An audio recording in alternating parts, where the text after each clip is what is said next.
அனைவரையும் வருக வரன வரவேற்கிறேன்.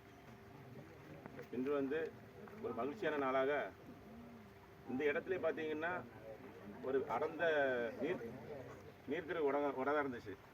அதை நாங்கள் பார்த்தீங்கன்னா அதை ஃபுல்லாக நம்ம 100 நாள் ஆட்களை வச்சு ஃபஸ்ட்டு க்ளீன் பண்ணிவிட்டு சொல்கிறக்காயிட்டு இந்த என்ஆர்சிசி மூலமாக இதை செய்கிறதுக்கு இந்த திட்டங்கள் வந்தது. இப்போ சொல்லிட்டு பார்த்தீங்கன்னா நீங்கள் நாங்கள் பல மரங்களை வச்சு நம்ம நிறைய வளர்த்துருக்கோம். உங்களுக்கு தெரியும், இதுக்கு முன்னாடி ஒரு 1000 செம்மரம் வச்சு நமக்கு என்எஸ்சி நம்ம போப்ஸ் ஸ்கூல்லேருந்து வச்சு கொடுத்தாங்க காலேஜிலேருந்து. அப்போ நம்ம ரொம்ப சிறப்பான விஷயம். அதை பார்த்துட்டு சார் கூட நாங்கள் கன்று உங்களுக்கு வாங்கிட்டு கொண்டு கொடுக்குறோம். நீங்கள் இந்த கண்ணை நம்ம செம்மரமாகவே வைப்போம். இப்போ என்றைக்கும் பிற்காலத்தில் ரொம்ப பெரிய பேர் புகழ் வரும், நம்ம ஊருக்கு ஒரு பெரிய பெருமை அப்படின்னு சொல்லி இன்றைக்கி அவங்க மூலம் அனைவருக்கும் உயர்வான எதையும் நமது உடன்பிறப்பாக நமது அனைவரையும் அழைப்பை ஏற்றி வருகின்றிருக்கும் நமது வட்டாட்சியர் செல்வகுமார் சார் வந்திருக்காங்க. ஏன்னா ரொம்ப மகிழ்ச்சியான இனியில் இப்போ பார்த்தீங்கன்னா எல்லோத்துட்டையும் ஒரு குழந்தை மாதிரி பேசி சிரித்து அவங்க இன்றைக்கி நமக்கும் இங்கே நம்ம மத்தியிலேயே இந்த விழாவுக்கு இந்த இதை நிகழ்ச்சி நடத்தி தர வந்திருக்காங்க. அவர்களுக்கும் அவங்க பஞ்சாயத்து எதையும் இன்றைக்கி வித்தியாசமாக இல்லாமல் நம்ம மத்தியிலே சீர சிறப்புமாக செயலாற்றி கொண்டிருக்கும் நமது சேர அவர்களுக்கும் எந்த சார்பாக நன்றி அவர்களையும் பஞ்சாயத்து வணக்கம்.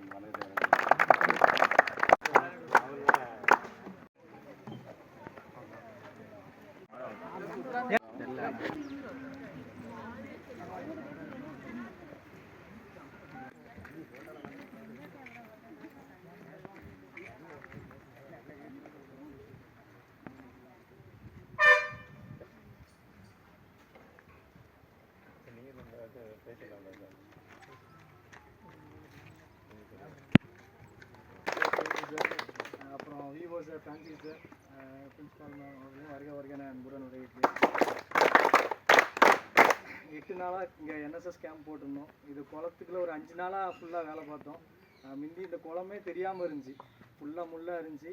பசங்க தான் ஹார்ட் ஒர்க் பண்ணி எல்லாத்தையுமே க்ளீன் பண்ணி அங்கே என்ட்ரன்ஸ்லேருந்து ஒரு 3/4 கிலோமீட்டர் ஃபுல்லாகவே சைடில் இறங்கி மொடையெல்லாம் வெட்டி க்ளீன் பண்ணி மக்களுக்கு பயன்படுத்துகிற மாதிரி ரெடி பண்ணி கொடுத்துருக்காங்க. அதுக்கு மாணவர்களுக்கு நன்றியை தெரிவித்துக் கொள்கிறேன்.